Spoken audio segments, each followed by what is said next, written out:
Students, आज हम discuss करने जा रहे हैं फ्रिक्शन के क्लास वर्क क्वेश्चंस। तो सबसे पहला क्वेश्चन है फ्रिक्शन का। ये रहा हमारे सामने। गिवन है a block of mass 1 kg। तो सपोज ये एक ब्लॉक दिया हुआ है और इस ब्लॉक के बारे में क्या दिया है, इस ब्लॉक का मुझे मास दिया है 1 kg। Is at rest on a horizontal surface. ये इस सरफेस पे क्या है, रेस्ट पे है। तो ये रेस्ट पे है on a rough horizontal surface having coefficient of static friction, let's say 0.2, and kinetic friction is my 0.15.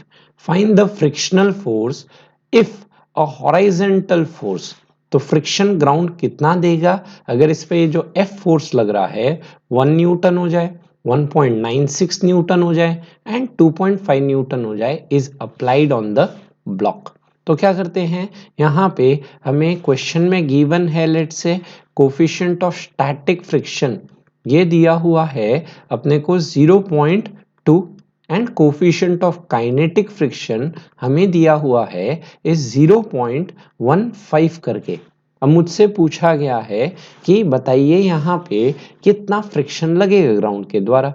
तो यहाँ पे क्या करते हैं, इस ब्लॉक को ड्रॉ करते हैं।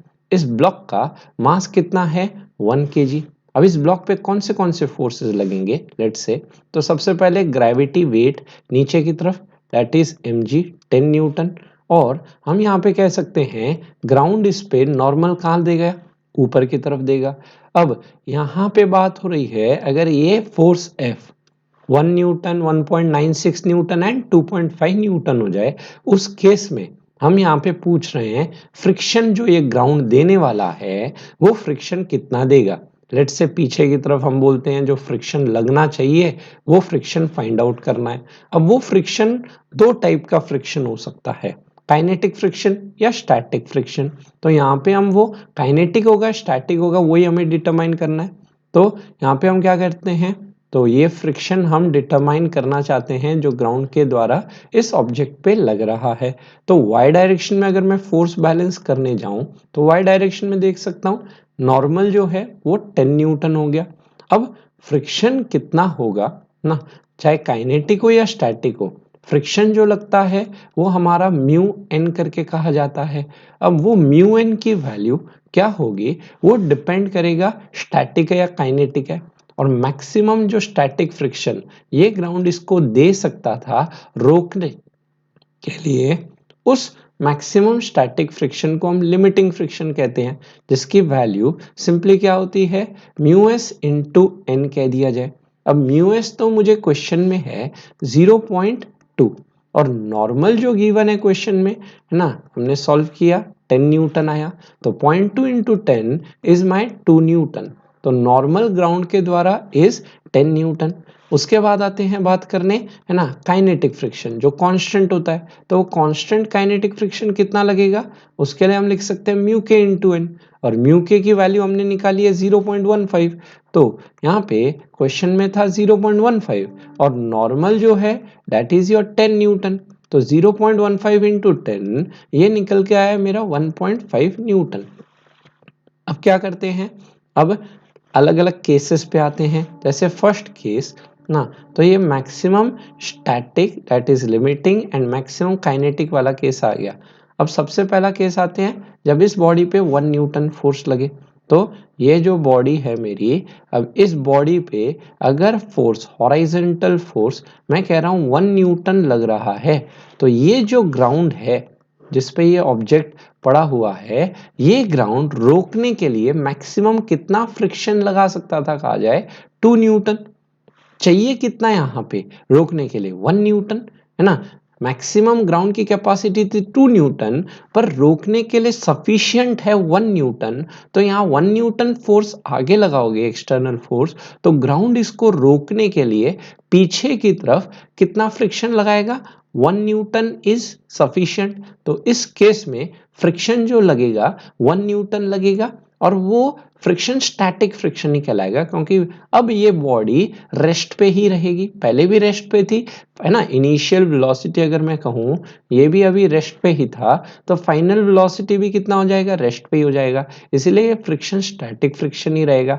और ये स्टैटिक फ्रिक्शन की वैल्यू लिमिटिंग फ्रिक्शन मैक्सिमम इतना दे सकता था, पर चाहिए उतना है ही नहीं ना, 1 न्यूटन से हमें है ना काम हो गया। Therefore 1 Newton. और स्टैटिक फ्रिक्शन का डायरेक्शन कहाँ होता है, वो अपोजिट टू द फोर्स होता है ना। अगर मूव करता, अगर फ्रिक्शन नहीं होता तो सोचो, तो बॉडी आगे की तरफ जाती, ये 1 न्यूटन इसको आगे की तरफ ले जाता एक्सटर्नल फोर्स, तो रोकने के लिए ग्राउंड इसको उतना ही फ्रिक्शन कहाँ दे जाएगा, पीछे की तरफ दे जाएगा। ये हुआ अपना फर्स्ट पार्ट का आंसर। अब आते हैं लेट्स से सेकेंड पार्ट पे बात करने ना।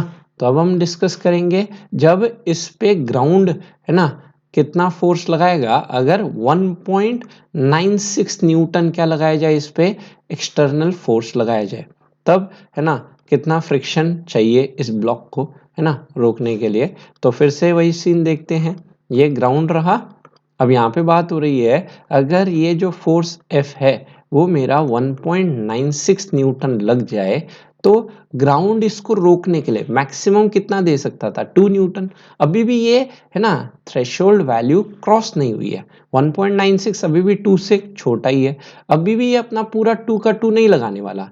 रोकने के लिए सफिशिएंट कितना है, 1.96, तो अभी भी ये 1.96 ही लगाएगा, और अभी भी जो बॉडी रहेगी वो मेरी रेस्ट पे ही रहेगी, तो अभी भी जो फ्रिक्शन होगा वो स्टैटिक इन नेचर ही रहेगा, और कितना लगेगा, 1.96 न्यूटन लगेगा। मुझे पूछा था फ्रिक्शनल फोर्स डिटरमाइन करो, तो 1.96 हो गया। अब आते हैं थर्ड पार्ट पे बात करने। थर्ड पार्ट में बोला गया है जब 2.5 न्यूटन लग जाए। चलिए नेक्स्ट आते हैं थर्ड पार्ट है ना पे डिस्कस करने। तो थर्ड पार्ट में बात हो रही है जब ये फोर्स F कितना लगे, हमारा 2.5 न्यूटन लगे, उस केस में मैं डिटरमाइन करना चाहता हूं कि यहाँ पे ग्राउंड इसको रोकने के लिए कितना फ्रिक्शन देगा। तो इस पे आगे की तरफ एक्सटर्नल फोर्स अगर 2.5 न्यूटन लग रहा है, तो सबसे पहली चीज हम क्या देखें कि ग्राउंड रोकने के लिए कितना दे सकता था, 2 न्यूटन दे सकता था। पर यहाँ पे 2 न्यूटन से ये बॉडी तो रुकेगी नहीं, क्योंकि ये जो 2.5 न्यूटन है ये इस 2 न्यूटन से बड़ा है, जिसके वजह से ग्राउंड क्या करेगा, ग्राउंड इस पे अब स्टैटिक फ्रिक्शन तो लगाएगा नहीं ना, क्योंकि अब बॉडी क्या आ जाएगी, मोशन में आ जाएगी ना, सरफेस के रिस्पेक्ट में आगे की तरफ लेट से कुछ वेलोसिटी होगी, जिसके वजह से अब जैसे ही मोशन में आ गया तो यहाँ पे फ्रिक्शन काइनेटिक लगना शुरू हो जाएगा। और वो काइनेटिक कितना लगेगा ना, वो काइनेटिक हमने कैलकुलेट किया था अभी ऊपर, यहाँ पे काइनेटिक की वैल्यू हमने कितनी कैलकुलेट की थी, काइनेटिक फ्रिक्शन इज 1.5 न्यूटन। तो ये जो 1.5 न्यूटन है, this is my force acting on this object, 1.5 newton. और किस डायरेक्शन में लगेगा काइनेटिक फ्रिक्शन, तो opposite to the relative motion. तो यहाँ पे अगर देखें इस सरफेस के रेस्पेक्ट में ये बॉडी की टेंडेंसी होती है आगे जाने की, तो इसको रोकने के लिए ये सरफेस इस पे फ्रिक्शन कहाँ लगाता, उतना ही पीछे लगा देता। तो इसके लिए यहाँ कहा जा सकता है इस पे काइनेटिक फ्रिक्शन जो लगेगा which will be my 1.5 Newton.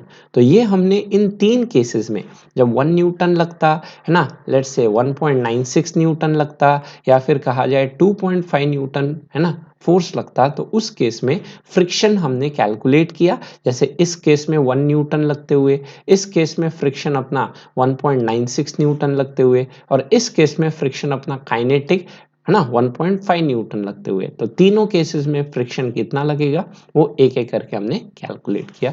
चलिए इस क्वेश्चन को एक बार फिर से समझाता हूँ। क्वेश्चन है a block of mass 1 kg, ये ब्लॉक है मास 1 kg का, is at rest on a rough horizontal surface, ये रेस्ट पे रखा हुआ है इस रफ हॉराइजॉन्टल सरफेस पे, having coefficient of static friction 0.2, static friction का कोफिशिएंट 0.2 है, and kinetic friction is 0.15, kinetic friction coefficient दिया हुआ है 0.15। Find the frictional force if a horizontal force, तो फ्रिक्शन फोर्स ये F कितना लगेगा ये हमें डिटरमाइन करना है जब ये हॉराइजॉन्टल फोर्स F जो है ये 1 न्यूटन हो जाए, 1.96 न्यूटन हो जाए एंड 2.5 न्यूटन हो जाए, is applied on the block. तो क्या करते हैं, इस 1 kg ब्लॉक को उठाते हैं, और इस 1 kg ब्लॉक पे अगर हम देखें तो ग्राउंड पे कितना ना लेट से वेट लगेगा 10 न्यूटन, तो उतना ही नॉर्मल लगेगा 10। अब इनिशियली तो रेस्ट पे दिया था, अब मतलब कोई रिलेटिव मोशन नहीं हो रहा था, अब यहाँ पे F वेरी किया जा रहा है 1, 1.96, 2.5, उसके अकॉर्डिंग ये फ्रिक्शन डिटरमाइन करना है। तो फ्रिक्शन हम जानते हैं म्यू एन होता है। अब फ्रिक्शन दो टाइप का फ्रिक्शन हो सकता है, limiting that is maximum static friction mu s n होता है 0.2 इंटू 10 होके 2, और काइनेटिक फ्रिक्शन होता है कांस्टेंट म्यू के इंटू एन करके 0.15 into 10 which is my 1.5 Newton. अब आते हैं फर्स्ट केस में, जब फोर्स कितना लगे 1 न्यूटन, 1 न्यूटन फोर्स के करस्पॉन्डिंग फ्रिक्शन कितना लगेगा वो डिटरमाइन करना है। तो मैक्सिमम रोकने के लिए ना सरफेस दे सकता था 2 न्यूटन, यहाँ 1 न्यूटन लग रहा है तो चाहिए 1 न्यूटन रोकने के लिए, तो 1 न्यूटन रोकने के लिए चाहिए तो बोल सकते हैं 1 न्यूटन ही है ना सरफेस दे देगा, मैक्सिमम 2 दे सकता था, 1 न्यूटन सफिशिएंट है तो 1 न्यूटन लगा के इसको रोक दिया। और ये सरफेस के रिस्पेक्ट में फ्रिक्शन का डायरेक्शन कहाँ होगा, तो अगर देखा जाए है ना फोर्स आगे लग रहा है तो फ्रिक्शन उतना ही कहाँ लगना चाहिए, पीछे लगना चाहिए, डायरेक्शन हो गया। जब 1.96 फोर्स लगेगा तो रोकने के लिए 2 न्यूटन दे सकता था, तो 1.96 is sufficient to stop the relative motion, तो इसी वजह से इस पे फ्रिक्शन पीछे ही लगेगा। 2.5 न्यूटन जब लगाया जाए इस पे तो रोकने के लिए 2 दे सकता था, पर अब ये 2.5 से बॉडी जब फोर्स खींचा जा रहा है तो रोक तो सकता नहीं फ्रिक्शन इसको, तो अब फ्रिक्शन स्टैटिक ना लग के काइनेटिक लगने लग जाएगा। अब ये ग्राउंड के रिस्पेक्ट में body in the direction of force लगती, मोशन होती ना, इसके वजह से सरफेस के रिस्पेक्ट में बॉडी आगे जा रही है तो ये रोकने के लिए फ्रिक्शन पीछे लगाएगा, कितना लगाएगा वही 1.5 न्यूटन एक कांस्टेंट लगाएगा। तो ये था मेरा ना इस क्वेश्चन का सॉल्यूशन। आई गेस समझ आ गया सभी को, यहाँ तक स्क्रीनशॉट ले लो। तो चलिए नेक्स्ट क्वेश्चन पे बढ़ते हुए, नेक्स्ट क्वेश्चन है length of a chain let's say is L and coefficient of static friction दिया है mu, calculate maximum length of the chain which can hang from the table without sliding। ये बहुत popular question है, इस question को समझते हैं। Question क्या है, क्वेश्चन है अपना एक टेबल है लेट्स से, अब ये जो टेबल पे लेट्स से ये बॉक्स है ना रखा हुआ है, अगर इसको समझे एक बार फिर देखते हैं इसको, ये अपने क्या बना रखे हैं, ये अपना बना हुआ है एक टेबल। अब इस टेबल पे हमने रखा है लेट्स से एक चेन, ये रखा हुआ एक चेन सपोज है ना, जो साइकिल की चेन होती है सपोज उस टाइप की चेन समझ लो। अब ये चेन नीचे क्या कर सकती है मेरी, स्लाइड कर सकती है, तो मैक्सिमम कितना है ना पार्ट हैंग किया जा सकता है ना from the table such that ये चेन नीचे की तरफ स्लाइड ना करे, ये वो मैक्सिमम लेंथ हम कह गए let's say this is my maximum length of the chain which can hang from the table without sliding, तो इसको x कह दिया। और हम कह रहे हैं लेट्स से टोटल जो चेन है उस टोटल चेन का मास m है and total length of the chain कितनी है, l है। तो इस क्वेश्चन को हम क्या करते हैं, कन्वर्ट करते हैं टू ब्लॉक प्रॉब्लम में ना, मतलब ये टू ब्लॉक प्रॉब्लम में कन्वर्ट करते हुए हम क्या देखते हैं यहाँ पे, इसको टू ब्लॉक प्रॉब्लम में अगर मैं कन्वर्ट करने जाऊं, सिंपल सा क्वेश्चन टू ब्लॉक प्रॉब्लम में कन्वर्ट करते हुए मतलब यहाँ पे हम क्या कर दिए, यहाँ पे हमने उस चेन का ना लेट्स से जो यहाँ रखा हुआ है उसका लेट्स से मास हमने बोल दिया m2 लेट्स से, और यहाँ पे नीचे जो चेन है ना जो x लेंथ का चेन रखा हुआ है उसका मास हमने लेट से m1 कह दिया, जो नीचे हैंग कर रहा है x लेंथ के करस्पॉन्डिंग, और इसको हम कनेक्ट कर दिए लेट से इन दोनों मासेस को कनेक्ट कर दिए है ना विद अ स्ट्रिंग, ये रहा जो इस पुल्ली के सपोर्ट से जो इन दोनों मासेस को क्या करके रखा है, कनेक्ट करके रखा है। तो ये क्वेश्चन जो था मेरा है ना चेन वाला, इसको कन्वर्ट कर दिया हमने टू ब्लॉक प्रॉब्लम में। अब क्या करते हैं, इन दोनों ब्लॉक्स का एफबीडी बनाते हैं, और ये गिवन है कि ये सरफेस का है ना जो कोफिशिएंट ऑफ स्टैटिक फ्रिक्शन है वो दिया हुआ है मुझे म्यू करके। अब क्या करा जाए, इन दोनों का एफबीडी बनाया जाए ना, तो लेट्स से सबसे पहले इस m2 मास को उठा के इसका एफबीडी बनाने जाता हूं। इस m2 मास का एफबीडी बनाते हैं तो m2 मास पे कौन से फोर्स लगेंगे, आगे की तरफ लगेगा रस्सी का टेंशन T, ये रहा आगे की तरफ रस्सी का टेंशन T, ग्राउंड इस पे ऊपर की तरफ है ना, ये जो टेबल है इस पे ऊपर की तरफ क्या प्रोवाइड करेगा, normal reaction let's say n कह दिया जाए। उसके बाद नीचे की तरफ क्या लगेगा, इसका wait that is my m2g, तो नीचे की तरफ इसका वेट लगते हुए m2g, और यहाँ पे अगर हम कहें मैक्सिमम स्टैटिक फ्रिक्शन जो लग सकता था वो कहाँ की तरफ है, पीछे की तरफ ना, जिसको हमने क्या नाम दे दिया है ना, स्लाइड नहीं करना चाहिए, मतलब अभी है ना कोई रिलेटिव मोशन नहीं होना चाहिए, that is your maximum static friction, तो उसको हमने नाम दे दिया एफ करके। अब ना ये वो लिमिटिंग फ्रिक्शन कह दो, मैक्सिमम स्टैटिक फ्रिक्शन कह दो, ये हो गया मेरा M2 मास की ना बात। अब उसी तरह से इस M1 मास पे आते हैं। M1 मास की अगर मैं बात करूं तो इस M1 मास पे कौन से फोर्स लग रहे हैं, तो डाउनवर्ड्स इसका वेट M1G कह दिया जाए ना, नीचे की तरफ M1G, और ये जो रस्सी के द्वारा टेंशन है वही टेंशन लगेगा, हमने मासलेस स्ट्रिंग लिया है आइडियल स्ट्रिंग, तो उतना ही टेंशन इस पे कहाँ लगेगा, ऊपर लगेगा।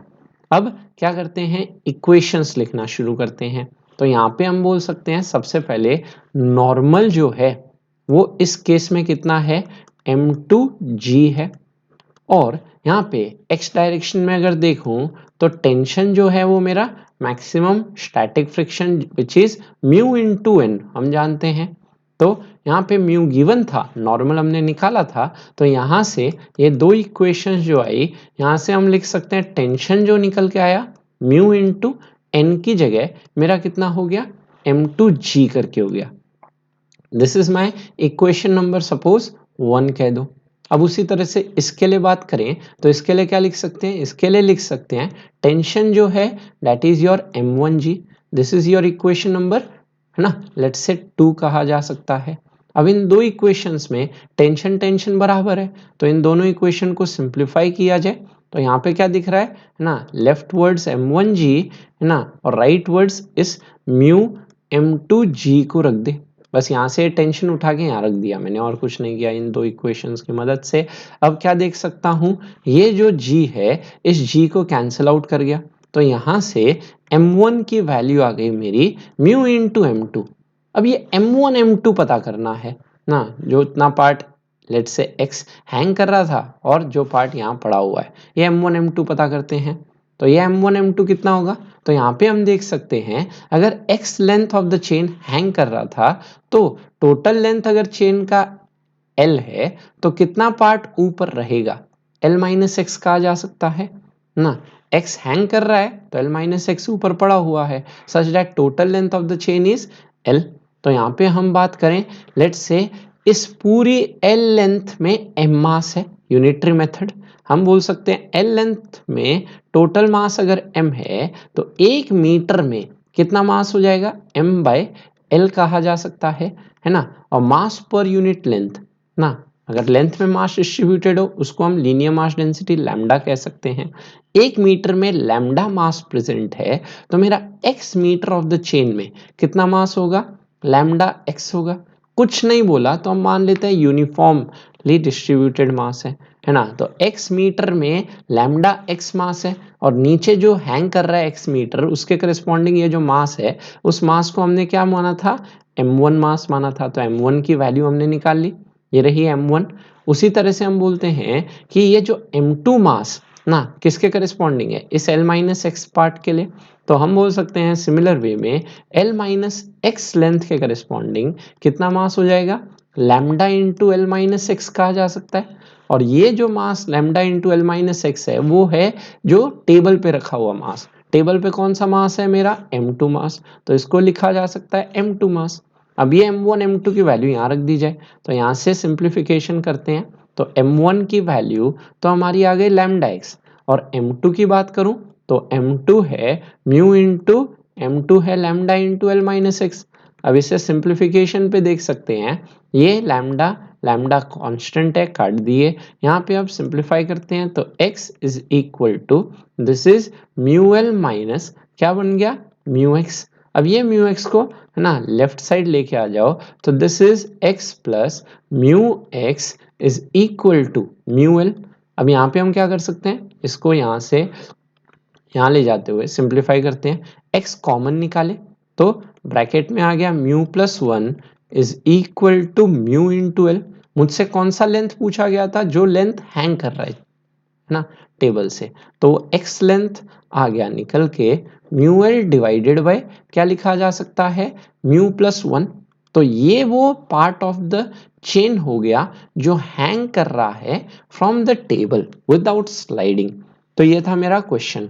समझते हैं इस क्वेश्चन को फिर से। क्वेश्चन है length of chain is L, total chain का लेंथ कितना है, एल है, and coefficient of static friction is mu, static friction coefficient mu दिया हुआ है। Calculate maximum length of the chain which can hang from the table without sliding. तो question पूछ रहा है मैक्सिमम कितना पार्ट चेन हैंग कर सकता है फ्रॉम द टेबल बिना स्लाइड किए हुए ना, बिना फिसले हुए। तो हम बोल देते हैं अगर total length of the chain अगर एल है तो एक्स लेंथ अगर हैंग कर रहा है तो कितना पार्ट ऑफ द चेन है ना टेबल पे पड़ा है, एल माइनस एक्स। तो हम बोल सकते हैं इस क्वेश्चन को हम कन्वर्ट कर देते हैं टू ब्लॉक प्रॉब्लम में। लेट्स से m1 मास और यहाँ पे m2 मास। अब एफबीडी बनाते हैं इस पे।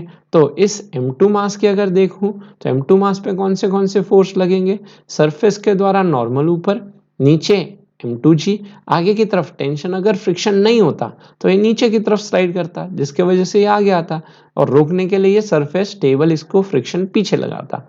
सो इस पे फ्रिक्शन Fs अगर हम कहें टेबल के द्वारा, इस पे फ्रिक्शन Fs स्टैटिक फ्रिक्शन कहाँ लगता है अपना, पीछे की तरफ, Fs का आ जाए।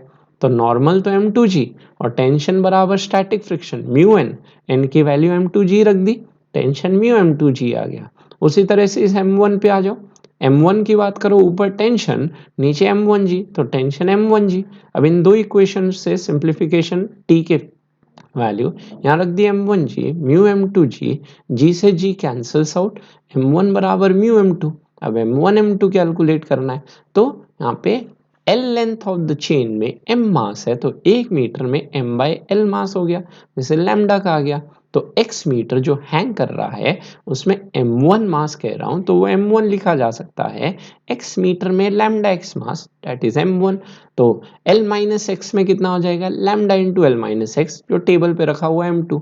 इन दोनों की वैल्यू यहाँ रख के इसे सिंप्लीफाई करें तो x मेरा फाइनल निकल के आ गया mu L by mu plus 1। बहुत पॉपुलर क्वेश्चन है। तो ये रहा इस क्वेश्चन का सॉल्यूशन, यहाँ तक स्क्रीनशॉट ले लो।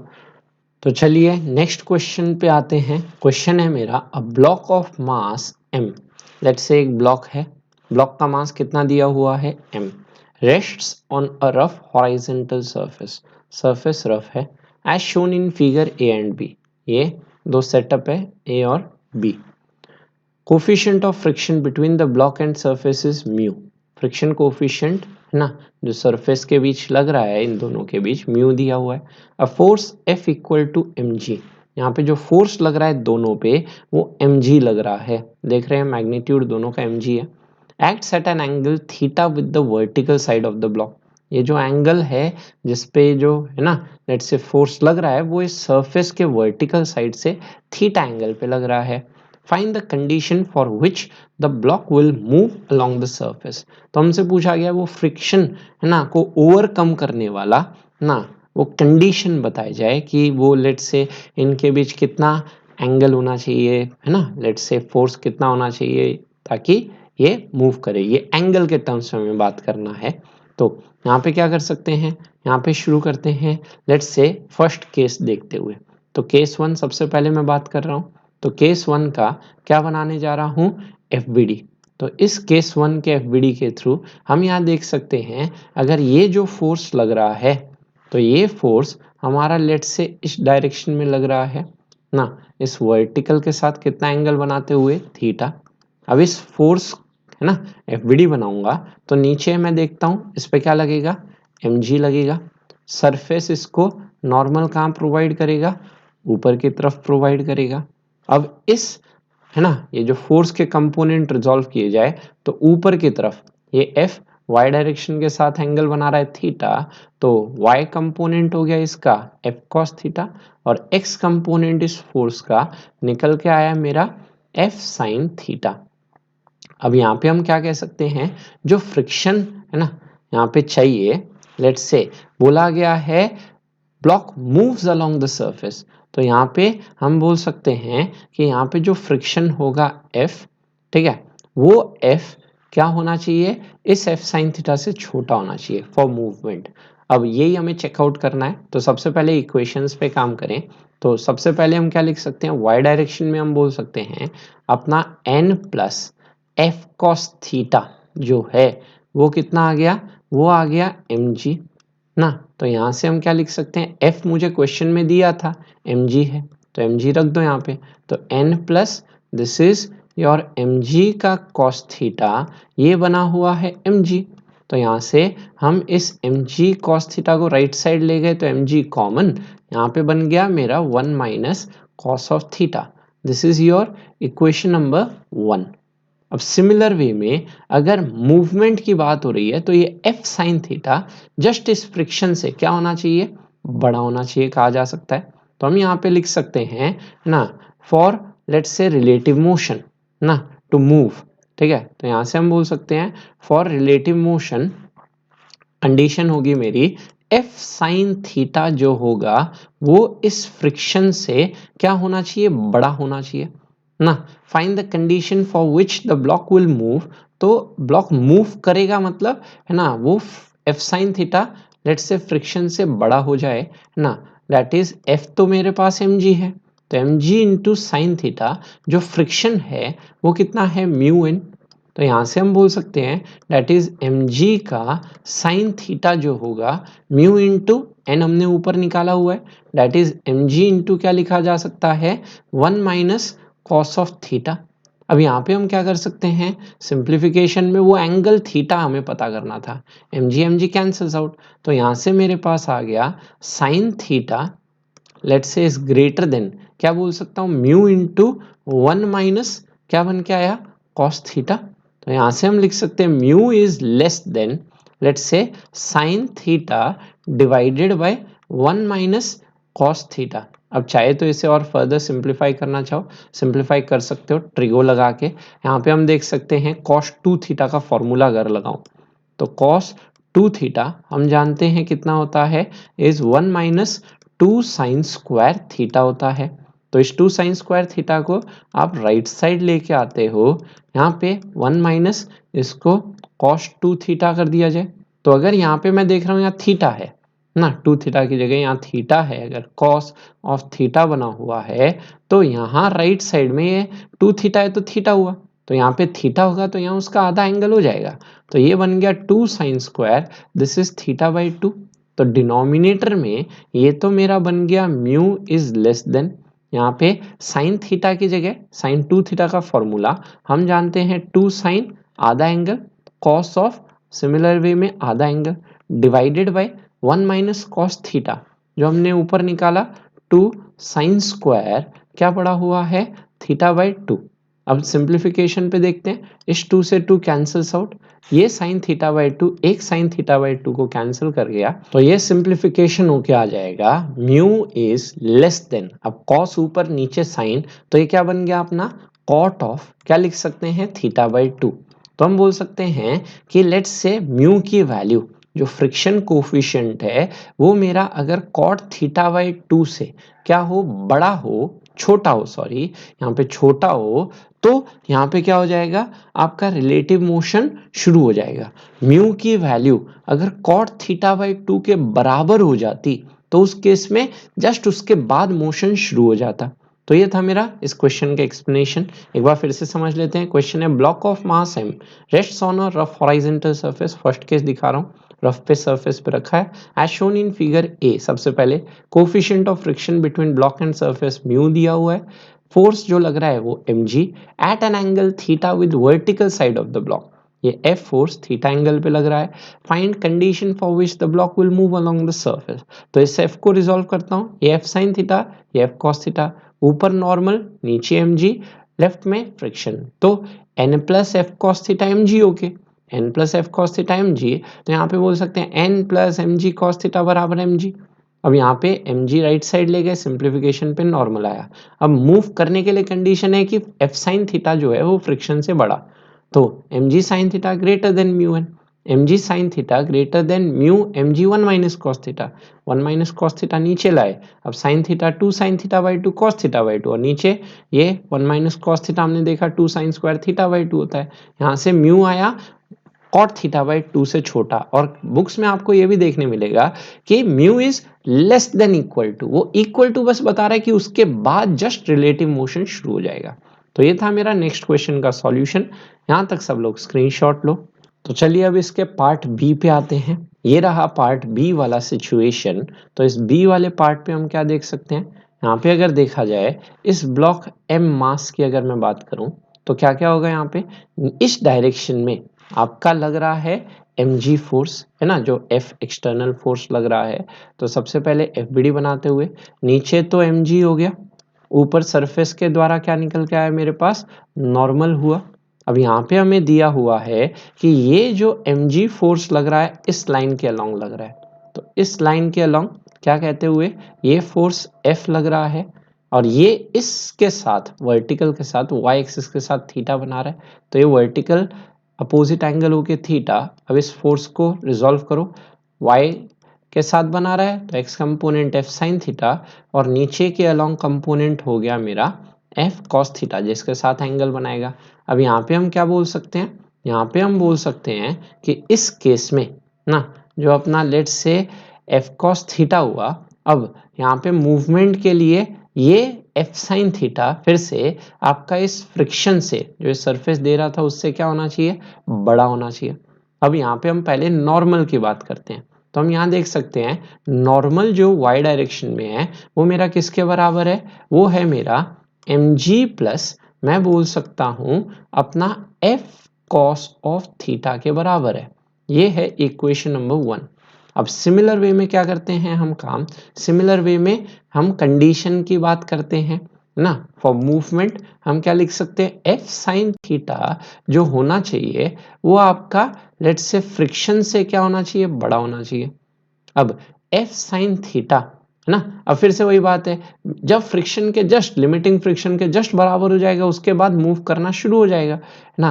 तो यहां से हम बोल सकते हैं f sine theta is greater than equal to, f की जगह म्यू एन लिख दिए और n कितना है ना, यहाँ म्यू एन लिख दिए और n अभी हमने ऊपर से निकाला, ये आया म्यू इंटू n की वैल्यू हमने बोल दी इज मेरा mg का, लेट से यहाँ पे कहा जा सकता है mg into F plus cos theta कह सकते हैं इसको। तो यहाँ पे अपना है ना लेट से निकल के आएगा, इसको सिंप्लीफाई होके ये चीज़ हो गया लेट से म्यू इंटू एन, एन की वैल्यू हम निकाले ऊपर इज माई mg प्लस यहाँ पे क्या लिख दिया जाए f का कॉस थीटा। अब यहाँ पे f जो था वो तो mg गिवन था क्वेश्चन में, तो f मुझे mg दिया हुआ था, mg sine theta is greater than equal to this simplifies to mu mg plus this is mu, फिर से f की जगह भी लिख सकता हूँ mg का cos थीटा।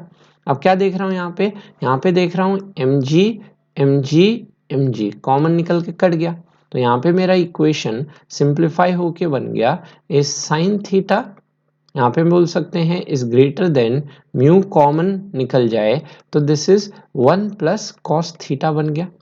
अब यहाँ पे क्या कर दो, mu less than equal to 1 plus cos theta को नीचे ले जाओ तो sine theta divided by 1 plus cos theta.